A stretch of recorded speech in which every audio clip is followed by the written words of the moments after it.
अस्सलाम वालेकुम, this is मैं Mohammad Waqar and welcome to my YouTube channel. आज हम एक इम्पॉर्टेंट टॉपिक की तरफ जा रहे हैं फर्स्ट ईयर बायोलॉजी का, and that important topic is lipid. Lipid के बारे में मैं आपको बताता चलूं कि लिपिड इतने ज्यादा इंपॉर्टेंट बायोलॉजिकल मॉलिक्यूल हैं जो हर तरह के एनिमल्स के अंदर हमें नजर आते हैं। प्लांट्स हो चाहे एनिमल्स हो हमारे अंदर, या एनिमल्स के प्लांट्स के अंदर, ये हमें लिपिड्स नजर आते हैं। इवन आप लोगों ने देखा होगा कि जब भी गाय बैल बकरियों को ज़िबा किया जाता है उसमें से एक लफ्ज निकाला जाता है, कहते हैं कि चर्बी। चर्बी जो है वो बेसिकली फैट या लिपिड है, लिपिड की एक टाइप है। तो हम उसके बारे में आज पढ़ने जा रहे हैं कि फैट जो हमारे एनिमल्स के अंदर होते हैं या प्लांट्स के अंदर होते हैं उनके क्या क्या इंपॉर्टेंट पॉइंट्स हैं और क्या क्या उनकी टाइप्स हैं और क्या उनके फंक्शंस है हमारी बॉडी के अंदर। आज हम इस टॉपिक को पढ़ने की कोशिश करेंगे। Lipids are the important biological molecule. ये इतने इंपॉर्टेंट बायोलॉजिकल मॉलिक्यूल हैं जो हर तरह के, हमें प्लांट्स हो एनिमल्स हो, दोनों के अंदर हमें लिपिड्स नजर आते हैं। और जो लिपिड है इसकी टर्म को फर्स्ट टाइम एक साइंटिस्ट ने डिस्कवर किया था, बताया था टर्म को, जिस साइंटिस्ट का नाम था ब्लोर। ब्लोर ने एक टर्म इस्तेमाल की थी लिपिड। अब ब्लोर ने इसको कैसे डिफाइन किया? ब्लोर ने लिपिड को डिफाइन किया कि लिपिड वो मॉलिक्यूल हैं जो इनसॉल्युबल हैं वाटर के अंदर, लेकिन वो सॉल्युबल हैं किसके अंदर? ऑर्गेनिक सॉल्वेंट के अंदर। अगर ऑर्गेनिक सॉल्वेंट होंगे, ऑर्गेनिक सॉल्वेंट का मतलब ये होता है कि लेट सपोज अगर अल्कोहल के अंदर हम डिसॉल्व करने की कोशिश करें या ईथर के अंदर डिसॉल्व करने की कोशिश करें, वो कंपाउंड जिनके अंदर कार्बन हाइड्रोजन मॉलिक्यूल हो, अगर उनके अंदर हम लिपिड को डिसॉल्व करेंगे तो इजीली डिसॉल्व हो जाएंगे। लेकिन अगर हम वाटर के अंदर लिपिड को डिसॉल्व करने की कोशिश करेंगे तो वाटर के अंदर ये ऑर्गेनिक सॉल्वेंट है जिसका नाम लिपिड है, ये कभी भी पानी के अंदर डिसॉल्व नहीं हो सकता। लेकिन ऑर्गेनिक सॉल्वेंट जैसे कि अल्कोहल और ईथर के अंदर हम इसको इजीली डिसॉल्व करवा सकते हैं, लेकिन पानी के अंदर इसको डिसॉल्व नहीं करवा सकते, क्योंकि याद रखिएगा पानी होता है पोलर और हमारे पास जो लिपिड होते हैं वो होते हैं नॉन पोलर। आगे चल के हम पढ़ेंगे कि लिपिड के ऊपर कोई चार्ज नहीं होता, पोलैरिटी नहीं होती, जिसकी वजह से पानी के अंदर हम उसको इजीली डिसॉल्व नहीं कर सकते। केमिस्ट्री का एक रूल है जिसके अंदर हम पढ़ते हैं कि लाइक डिसॉल्व लाइक, जो एक जैसा होता है वो एक जैसे को डिसॉल्व करता है। मींस ऐसा कि पानी पोलर है तो ये पानी पोलर ही चीजों को डिसॉल्व करवा सकता है, क्योंकि लिपिड तो नॉन पोलर है, नॉन पोलर पानी के अंदर डिसॉल्व नहीं हो सकता। देन हमारे पास है कि these compounds are made up of carbon hydrogen and oxygen. अगर हम देखें कार्बोहाइड्रेट भी, जो प्रीवियस टॉपिक था हमारा, कार्बोहाइड्रेट भी कार्बन हाइड्रोजन और ऑक्सीजन से मिलकर बनते हैं और लिपिड्स भी हमारे पास कार्बन हाइड्रोजन और ऑक्सीजन से मिलकर बनते हैं। लेकिन दोनों में एक बड़ा फर्क होता है, क्योंकि यहाँ पर अगर ऑक्सीजन का आप रेशो देखेंगे तो बहुत आपको कम मिलेगा। अगर आपको कार्बोहाइड्रेट का फॉर्मूला याद हो तो हमने पढ़ाया था C6H12O6। कार्बन और ऑक्सीजन तकरीबन सिमिलर थे, कार्बन और ऑक्सीजन का रेशो तकरीबन एक जैसा था। लेकिन यहाँ पर अगर हम बात करें, ये ऑर्गेनिक कंपाउंड है, उसकी मैंने एग्जांपल दी आपको। स्टेरिन एक लिपिड मॉलिक्यूल है, उसके अंदर कार्बन 57 है, ऑक्सीजन 6 है। मींस कार्बन और ऑक्सीजन का रेशियो काउंट करेंगे तो बहुत ज्यादा डिफरेंस नजर आएगा। तो इसी तरह हम ऑर्गेनिक कंपाउंड जो लिपिड है इसको और कार्बोहाइड्रेट को डिफरेंशिएट करते हैं। मींस कि कार्बन और ऑक्सीजन का रेशियो यहाँ बहुत कम मिलता है और कार्बोहाइड्रेट जो बायोलॉजिकल मॉलिक्यूल था उसके अंदर कार्बन और ऑक्सीजन का रेशियो एक जैसा मिलता था। तो ये हमारे पास लिपिड थोड़ा सा डिफरेंट है उनसे।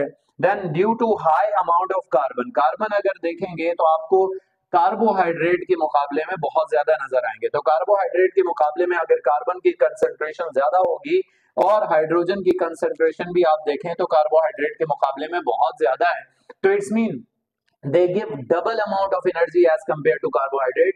ये कार्बोहाइड्रेट के मुकाबले में हमें डबल एनर्जी देंगे, यानी कि हमारी बॉडी को सबसे ज्यादा जो एनर्जी देने वाला मॉलिक्यूल है उसका नाम लिपिड है। ठीक है।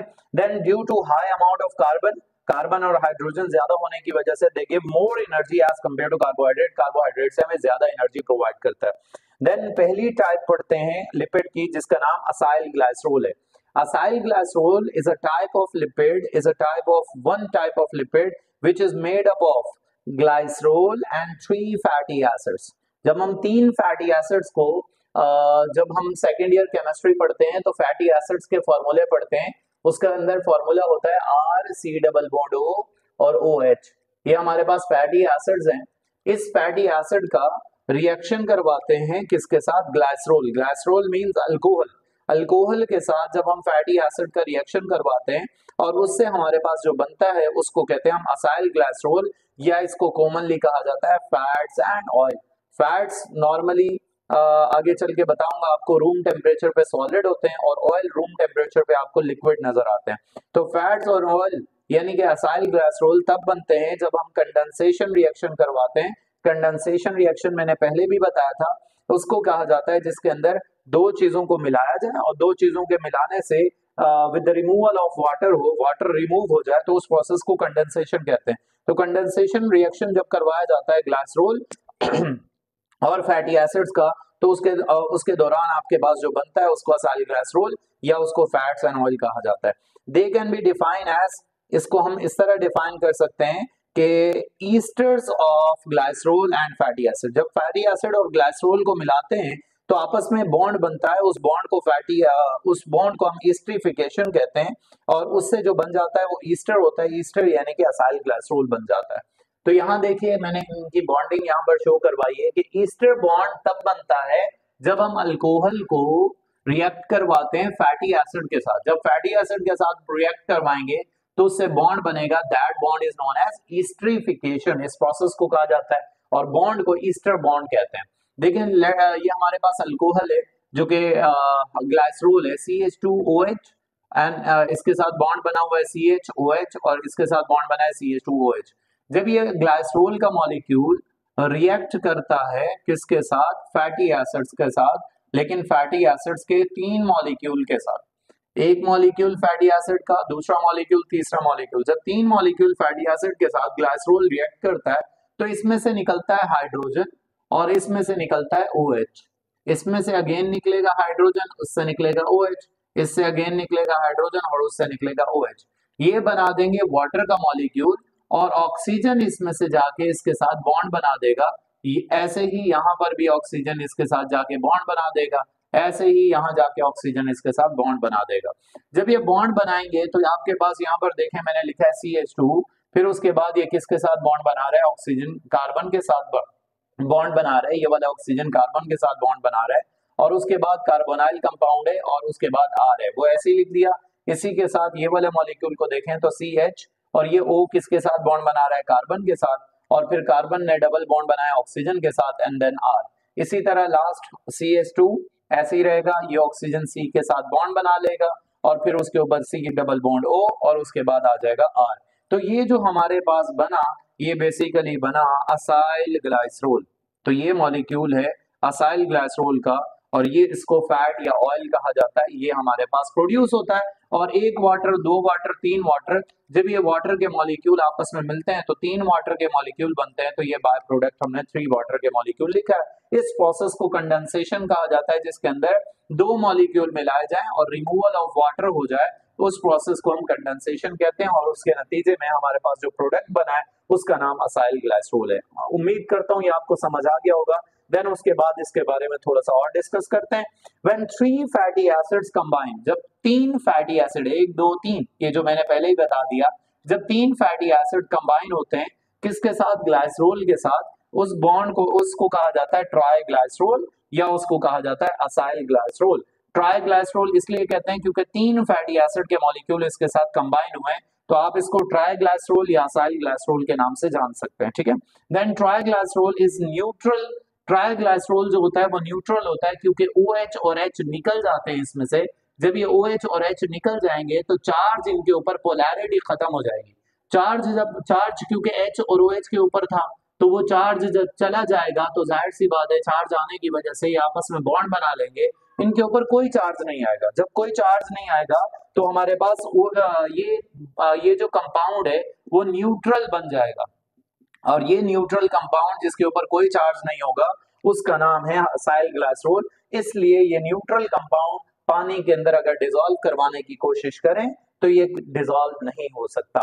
देन उसके बाद हम बात कर लेते हैं, हमारे पास कुछ टाइप्स हैं असाइल ग्लाइसरोल की और दो टाइप्स हैं।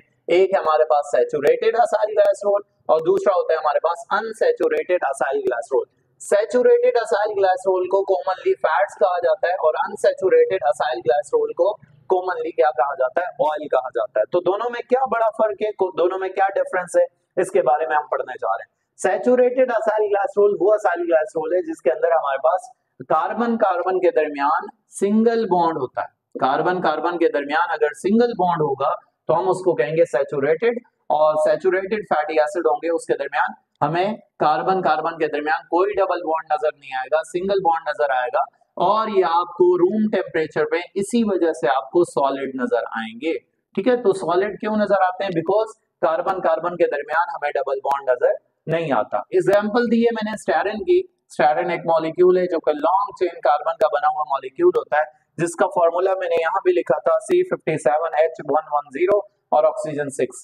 तो अगर इस मॉलिक्यूल को देखें तो इसके अंदर लॉन्ग चेन कार्बन एटम होते हैं, इनके दरमियान डबल बॉन्ड हमें नजर नहीं आता। देन हमारे पास है अनसैचुरेटेड असाइल ग्लाइसरोल, जिसको ऑयल कहा जाता है।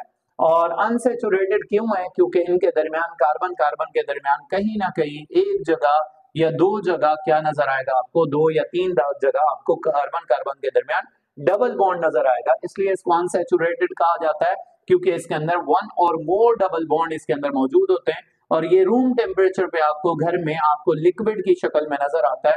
और एग्जांपल मैंने इसके दिया आपको लिनोलेनिक एसिड। ठीक है, then it is noted that average size of person, एक इंसान का जो साइज है, वेट है, उसके एतबार से अगर देखा जाए तो उस बंदे के अंदर तकरीबन फैट की जो कंसंट्रेशन होती है वो 16 केजी होता है। एक इंसान के अंदर 16 केजी फैट पाया जाता है, और 1 ग्राम जो फैट होता है वो आपको 9 कैलोरीज एनर्जी देता है। हमने कार्बोहाइड्रेट में पढ़ा था कि 1 ग्राम कार्बोहाइड्रेट तकरीबन 4 कैलोरीज एनर्जी देते हैं, लेकिन अगर हम इसकी बात करें तो 1 ग्राम 9 कैलोरीज एनर्जी देता है। इट्स मीन ये almost double to the carbohydrate, carbohydrate से हमें डबल एनर्जी प्रोवाइड करता है। Then the second type of lipid is phospholipid. Phospholipid बहुत इंपॉर्टेंट है, लिपिड की टाइप है। बच्चे हमारे यही समझते हैं कि लिपिड बस हमारे पास यही है, fats and oil. Fats and oil सिर्फ एक टाइप है लिपिड की, लिपिड और भी कई सारे हैं जो कि आगे चल के हम बताएंगे।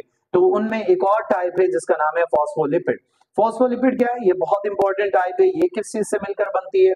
ये मिलकर बनती है ग्लाइसरोल, उसी तरह जिस तरह हमने यहाँ पर बनाया था ग्लाइसरोल, ग्लाइसरोल और 2 फैटी एसिड। यहाँ पर 3 फैटी एसिड थे, यहाँ 2 फैटी एसिड है, और इसके साथ एक और मॉलिक्यूल आता है जिसका नाम है कॉलिन, और एक और मॉलिक्यूल है जिसका नाम है फॉस्फेट। कॉलिन वो मॉलिक्यूल है जिसके अंदर नाइट्रोजन कंटेनिंग मॉलिक्यूल होता है, और फॉस्फेट ग्रुप आप जानते होंगे PO4 को कहा जाता है। तो ये मॉलिक्यूल कॉलिन का और फैटी एसिड का और ग्लाइसरोल, ये मिलकर हमारे पास फॉस्फोलिपिड्स को बनाते हैं। और phospholipid are similar to the triglycerol. Phospholipid हमारे पास इसी की तरह है, ट्राइग्लाइसरोल या असाइल ग्लाइसरोल की तरह है, लेकिन थोड़ा सा चेंज है। वो थोड़ा सा क्या चेंज है कि एक fatty acid is replaced by 1 phosphate group. एक फॉस्फेट का जो ग्रुप आ जाता है वो फैटी एसिड को वहां से रिप्लेस कर देता है, और उसकी जगह ये बैठ जाता है फॉस्फेट ग्रुप, जिसकी वजह से इसको फॉस्फोलिपिड कहा जाता है। इट कंटेन 2 एंड, फॉस्फोलिपिड्स के 2 एंड होते हैं। आप लोगों ने शायद प्लाज्मा मेम्ब्रेन का नाम सुना होगा या सेल मेम्ब्रेन का नाम सुना होगा। सेल मेम्ब्रेन की अगर हम बात करें तो उसके अंदर इस तरह टीचर जो है डायग्राम बनाते हैं, जिसके अंदर बताते हैं कि देखें फॉस्फोलिपिड बाय लेयर हमें नजर आती है। इंसान के सेल के बाहर जो सेल मेम्ब्रेन है वो मिलकर बनी होती है 2 लेयर से, ये फॉस्फोलिपिड्स होते हैं। फॉस्फोलिपिड्स के अगर देखेंगे आपको 2 एंड नजर आएंगे, एक बाहर वाला और एक अंदर वाला। जो बाहर वाला एंड होता है या अंदर वाले एंड होते हैं, ये पोलर और नॉन पोलर होते हैं। पोलर और नॉन पोलर का मतलब है जो नॉन पोलर होगा वो वाटर को अपनी तरफ अट्रैक्ट नहीं करेगा, नॉन पोलर वाटर को रिपेल करेगा, और जो पोलर होगा वो अपनी तरफ वाटर को अट्रैक्ट करेगा। तो हमें 2 चीजें पता होनी चाहिए कि इसके 2 एंड्स होते हैं फॉस्फोलिपिड के, एक होता है पोलर और दूसरा होता है नॉन पोलर। नॉन पोलर पानी को अट्रैक्ट नहीं करता, रिपेल करता है, और जो पोलर होता है वो पानी को अपनी तरफ अट्रैक्ट करता है। और ये जो सेल में फॉस्फोलिपिड है, ये हमें दुनिया के अंदर हर तरह के सेल के बाहर एक मेम्ब्रेन जो नजर आती है, cell membrane, and that membrane is made up of phospholipid। तो phospholipid इंपॉर्टेंट एक क्लास है हमारे पास लिपिड। नाउ अब हम और इंपॉर्टेंट टाइप्स की बात कर लेते हैं लिपिड्स की, और उसके अंदर हमारे पास एक और टाइप आती है जिसका नाम वैक्स है। वैक्स आप लोगों ने ज्यादातर देखा होगा मेरे ख्याल से, बाइक वगैरह जो बच्चे यूज करते हैं या घर में जो मशीन्स का इस्तेमाल किया जाता है उसके अंदर ग्रीस लगाई जाती है। Grease is a type of wax जो कि लुब्रिकेशन के लिए होता है, मशीन सही तरीके से काम करे, मशीन के अंदर फ्रिक्शन को खत्म करने के लिए। या हम जो बाइक राइडर्स होते हैं या बाइक चलाने वाले जो लोग होते हैं वो चेन के अंदर ग्रीस लगा लेते हैं, जिससे चेन के अंदर से आवाज आना बंद हो जाती है। तो फ्रिक्शन को खत्म करता है वैक्स बेसिकली। ये टाइप है लिपिड की, और ये किससे मिलकर बनता है? They are the esters of long chain mono hydroxy alcohol. इसके अंदर लॉन्ग चेन अल्कोहल का होता है, और उसके अंदर लॉन्ग चेन फैटी एसिड्स। तो दो चीजों से ये मिलकर बनता है, एक तो अल्कोहल और दूसरा फैटी एसिड्स। अगर इनकी दोनों की लॉन्ग चेन को अगर आपस में मिलाया जाए तो हमारे पास बनती है वैक्स। और वैक्स क्या है? They are the simple types of lipid, ये बहुत सिंपल है। और ये कहाँ कहाँ पर पाई जाती है? Protective coating. अगर हम बात करें स्टेम के ऊपर जो प्रोटेक्टिव कोटिंग होती है ताकि पौधा ट्रांसपैरेशन से रुक बचा सके अपने आप को, और इवन स्टॉक्स, इवन लीव्स के ऊपर भी हमारे पास एक एक्सटर्नल कोटिंग पाई जाती है जो हमारे लीफ को बचाती है ड्राई होने से, वाटर लॉस करने से बचाती है। तो वो भी किससे मिलकर बनी होती है? वैक्स से। इसके अलावा पेटल्स, पत्तियां जो फूलों की होती हैं, फ्रूट्स, एनिमल स्किन, हमारे तीसरी लेयर, थर्ड लेयर जो है वो भी हमारी वैक्स से बनी होती है, लिपिड से बनी होती है। देन फर, जो हमारे बर्ड्स होते हैं उनके फर्स होते हैं, फीदर्स होते हैं, वो सारे के सारे किससे मिलकर बने होते हैं? वैक्स से। तो these are the water repellent, ये वाटर को दूर करते हैं, अपनी तरफ अट्रैक्ट नहीं करते, वाटर के साथ रिएक्शन नहीं करते, because they are non reactive, क्योंकि वो रिएक्शन नहीं करते। और ये क्या होते हैं? Non polar. हमने पढ़ लिया लिपिड सारे के सारे तकरीबन नॉन पोलर होते हैं, इसलिए पानी के साथ उनका अच्छा रिश्ता नहीं है, पानी को अपने अंदर से अपने पास से दूर करते हैं। Then there are two types of wax. हमें वैक्स की दो टाइप नजर आती है, एक तो नेचुरल होता है, कुदरती तौर पे आपने देखा होगा कि हमारे पास बी वैक्स, जो शहद की मक्खियां वो छत्ता बनाती हैं, वो छत्ता जो है वो वैक्स से बना होता है। देन क्यूटिन, क्यूटिन की जो लेयर है वो क्यूटिकल लेयर लीव्स के अंदर पाई जाती है, पत्तों के अंदर, जिसके बारे में अभी बताया था, तो वो भी हमारे पास वैक्स है। देन सिंथेसाइज भी करते हैं, कुछ वैक्सेस को हम बनाते भी हैं, और वो जो बनाते हैं वैक्स डिराइव करते हैं फ्रॉम पेट्रोलियम, पेट्रोलियम से बनाते हैं। और इसके अलावा इसी को कहा जाता है पॉलीइथाइलिन, पॉलीइथाइलिन भी हमारे पास वैक्स है, इससे हम वैक्स को हासिल करते हैं, लेकिन आर्टिफिशियली ये बनाते हैं। और ये हमारे पास जो बी वैक्स होती है और क्यूटिन जो होती है, ये हमारे पास नेचुरली ऑकरिंग वैक्स है। देन वैक्स को इस्तेमाल कहाँ करते हैं? जैसे मैंने पहले ही बता दिया, लिब्रिकेशन के तौर पर यूज किया जाता है, मशीन के अंदर डालते हैं ताकि मशीन प्रॉपरली काम करे। देन हमारे पास एक और इंपॉर्टेंट टाइप है जिसका नाम है टेरापिनॉइड्स, ये भी हमारे पास लिपिड की टाइप है। Terpenoids are the important and large class of lipid. Terpenoids बड़ी क्लास है लिपिड की, और ये बहुत इंपॉर्टेंट क्लास है जिसके अंदर आइसोप्रिनॉइड यूनिट होते हैं। ये हमारे पास एमसीक्यूज बनता है कि व्हाट इज आइसोप्रिनॉइड यूनिट, या आइसोप्रिनॉइड यूनिट कहाँ, किसके अंदर, किस बायोलॉजिकल मॉलिक्यूल के अंदर पाए जाते हैं। तो आइसोप्रिनॉइड यूनिट हमारे पास टेरापिनॉइड्स के अंदर पाए जाते हैं। आइसोप्रिनॉइड यूनिट का फॉर्मूला होता है CH2 double bond CH3, CH3, और फिर उसके बाद single bond CH2 double bond के साथ। तो ये वाला अगर किसी के अंदर मॉलिक्यूल मौजूद होगा, आइसोप्रिनॉइड यूनिट किसी के अंदर भी मौजूद होगा, हम उसको कह देंगे ये टेरापिनॉइड है, टेरापिनॉइड। तो टेरापिनॉइड के अंदर एक या एक से ज्यादा आइसोप्रिनॉइड यूनिट का होना जरूरी है। फाउंड इन सेल मेम्ब्रेन, ये कहाँ पाए जाते हैं? टेरापिनॉइड सेल मेम्ब्रेन के अंदर पाए जाते हैं। इसके अलावा कोलेस्ट्रॉल सेल मेम्ब्रेन के अंदर होता है, कोलेस्ट्रॉल उसके अंदर होते हैं। देन पिगमेंट्स, आपको पता है पौधे के अंदर ग्रीन कलर का पिगमेंट होता है, दैट इज क्लोरोफिल, उसके अंदर पाए जाते हैं। इसके अलावा इसको फ्रेग्रेंस के तौर पर यूज करते हैं, मीथानॉल के अंदर डाल के फ्रेग्रेंस के तौर पर भी अल्कोहलिक परफ्यूम्स बनाई जाती हैं, उनके अंदर भी इसका इस्तेमाल किया जाता है। देन हमारे पास है टेरापीन्स। टेरापिनॉइड्स की तीन टाइप्स हमें मिलती हैं, टेरापीन, स्टीरॉइड्स एंड केराटिनॉइड्स। ये तीन टाइप सारी की सारी किसकी हैं? टेरापिनॉइड्स की टाइप्स हैं। पहली टाइप टेरापीन्स है। Terpene is a type of terpenoids which contain a few isoprenoid unit. Isoprenoid unit इसमें बहुत कम होंगे। Small size terpenes are volatile, जो छोटे साइज की टेरापीन्स होती हैं उनका जो नेचर है, अगर आप उसको रूम टेम्परेचर पे रखेंगे तो वो फ्लाई कर जाएंगे, मींस वो क्या होते हैं? वोलेटाइल होते हैं। Small size terpenes are volatile, और इसको लोग यूज करते हैं एज अ फ्रेग्रेंस, परफ्यूम के अंदर इसको इस्तेमाल किया जाता है। जैसा कि एग्जांपल दिए, गेरानॉल फ्रॉम रोज, रोज से निकालते हैं ऑयल, और जाहिर है उसको हम इस्तेमाल करते हैं for the production of fragrance perfumes. Then some terpenes are used to synthesize rubber, rubber को बनाने के तौर पर भी हम टेरापीन्स का इस्तेमाल करते हैं। देन उसके बाद है steroids. Steroids are also type of terpenoids. Steroids भी एक टाइप है टेरापिनॉइड्स की। ये आपने बहुत ज्यादा कॉमनली सुना होगा, स्टीरॉइड्स इंजेक्शन भी लेते हैं, बॉडी बिल्डर जो होते हैं वो स्टीरॉइड्स के इंजेक्शन लेते हैं। ये बहुत खतरनाक होता है, लेकिन हमारी बॉडी के अंदर थोड़ा बहुत अमाउंट में ये मौजूद होता है।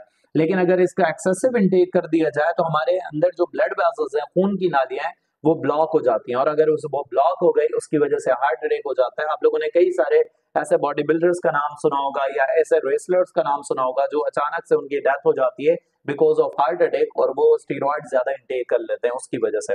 Steroids are important type of terpenoids. उसके अंदर 17 कार्बन एटम होते हैं, 17 कार्बन एटम होते हैं, और 17 कार्बन एटम रिंग्स के अंदर होते हैं। 4 रिंग्स होती हैं, 1 2 3 4, और चारों रिंग्स में अगर आप देखेंगे तो 3 रिंग आपको हेक्सागोनल नजर आती हैं 6 कार्बन वाली, और एक नजर आती है पेंटागोनल 5 कार्बन वाली। ये 1 2 3 4 5 6, इस तरह ये 6 कार्बन वाले हैं, 1 2 3 4 5, ये 5 कार्बन वाली रिंग है। तो एक पेंटागोनल रिंग नजर आती है, बाकी 3 हमारे पास हेक्सागोनल रिंग नजर आती हैं, और इस तरह टोटल बनते हैं 17 कार्बन। और ये जो 17 कार्बन हमारे पास है ये स्टीरॉइड्स को बनाते हैं। और इसके अंदर एक ग्रुप होता है जिसका नाम है रेडिकल, और ये क्या होता रहता है, चेंज। अगर रेडिकल चेंज होता रहेगा तो इसकी जो स्टीरॉइड की नेचर है वो चेंज होती रहेगी, स्टीरॉइड चेंज होता रहेगा, उसकी शेप चेंज होती रहेगी, उसका फंक्शन चेंज होता रहेगा। देन कोलेस्ट्रॉल भी लफ्ज सुना होगा आपने। कोलेस्ट्रॉल हमारे पास स्टीरॉइड से बिलोंग करता है, और स्टीरॉइड से ही कोलेस्ट्रॉल्स को बनाया जाता है। प्रिकर्सर है, प्रिकर्सर का मतलब स्टीरॉइड से हम बनाते हैं इसको, कोलेस्ट्रॉल को। और आपने कोलेस्ट्रॉल का लफ्ज यहाँ पर सुनेंगे, testosterone, progesterone, oestrogen, these are the important hormones which are found in the humans. ये सारे के सारे हार्मोन्स, ये सेक्स हार्मोन्स कहते हैं इनको, और ये हमारे मेल और फीमेल दोनों के अंदर ये मौजूद होते हैं हार्मोन। और ये हार्मोन्स जो हैं स्टीरॉइड इन नेचर होते हैं, स्टीरॉइड से बने होते हैं। देन एक और टाइप है टेरापिनॉइड्स की जिसका नाम है कैराटिनॉइड्स। अब ये इंपॉर्टेंट टाइप है टेरापिनॉइड्स की जिसके अंदर आइसोप्रेनॉइड यूनिट होते हैं, लेकिन बहुत सारे आइसोप्रेनॉइड यूनिट होते हैं, बहुत सारे। तो ये बड़ा एक मॉलिक्यूल बनता है कैराटिनॉइड्स का। These compound are pigment producing, ये पिगमेंट प्रोड्यूस करते हैं। जैसे आपने पौधों के अंदर बहुत सारे कलर देखे होंगे, फ्लावर के अंदर yellow, orange, purple, red, there are so many colours. वो सारे कलर्स जो होते हैं ये कैराटिनॉइड्स प्रोड्यूस करते हैं प्लांट्स के अंदर। Some important pigments in plants like chlorophyll, जैसे कि आपको पता है ग्रीन कलर देता है, साइटोक्रोम, फाइटोक्रोम, ये सारे कलर जो हैं, जब भी क्रोम का लफ्ज आ जाए तो इसका मतलब होता है कलर। तो ये कलर जितने भी हैं सारे के सारे कैराटिनॉइड्स प्रोड्यूस करता है। तो ये 3 हमने इंपॉर्टेंट क्लास पढ़ी, टेरापीन्स, स्टीरॉइड्स एंड कैराटिनॉइड्स। ये टाइप्स ही हमारे पास टेरापिनॉइड्स की। देन आखिरी हमारे पास टाइप है लिपिड की जिसका नाम है prostaglandins. Prostaglandins are found in the mammalian tissue, ये मैमल्स के अंदर पाया जाता है और हमारे मैमेलियन टिश्यूज के अंदर पाया जाता है। वो जगह जहां पर इंजरी हो जाए तो ये वहां पर बहुत ज्यादा जमा हो जाता है और इन्फ्लामेट कर देता है, उसको फुला देता है, सुझा देता है, ताकि आपको पता चले उस जगह कोई ना कोई प्रॉब्लम चल रही है, ताकि आप उसका कोई ना कोई सॉल्यूशन निकालें। जब कोई इंजरी हो जाए और वहां पर कोई फील ना हो, आपको पेन ना हो, या आपकी वहां पर स्वेलिंग ना हो, तो आपको कैसे अंदाजा होगा कि मैंने इसको क्योर करना है, जल्दी क्योर करना है। तो ये क्या करवाता है, sensation in the pain, pain create करवाता है, और साथ ही साथ उस जगह को स्वेल करा देता है, ताकि आपको आप जल्द अज जल्द उसके खिलाफ कोई ना कोई दवाई लें, और उस प्रोस्टाग्लैंडिन्स की वजह से आपको पता चल जाए कि इंजरी वाली ये साइट है। ठीक है। Then they control the different physiological process, inflammation को, intensity, sensation of pain, blood flow, ये सारी चीजों को कंट्रोल करता है। और इसके खिलाफ हम लोग दवाई लेते हैं जब हमें कोई इंजरी हो जाती है, एस्पिरिन यूज किया जाता है, फीवर रिड्यूस हो जाता है और पेन कम हो जाता है, क्योंकि प्रोस्टाग्लैंडिन्स हमारे अंदर रिलीज होना कम हो जाते हैं, जिसकी वजह से हमें पेन और इन्फ्लेमेशन आहिस्ता आहिस्ता डिक्रीज हो जाता है। उम्मीद करता हूँ ये टॉपिक आपको समझ आया होगा। इसी तरह की वीडियोस इंशाल्लाह आती रहेंगी। आप चैनल को जरूर सब्सक्राइब कीजिएगा। थैंक यू, जज़ाकल्लाह, अल्लाह हाफिज।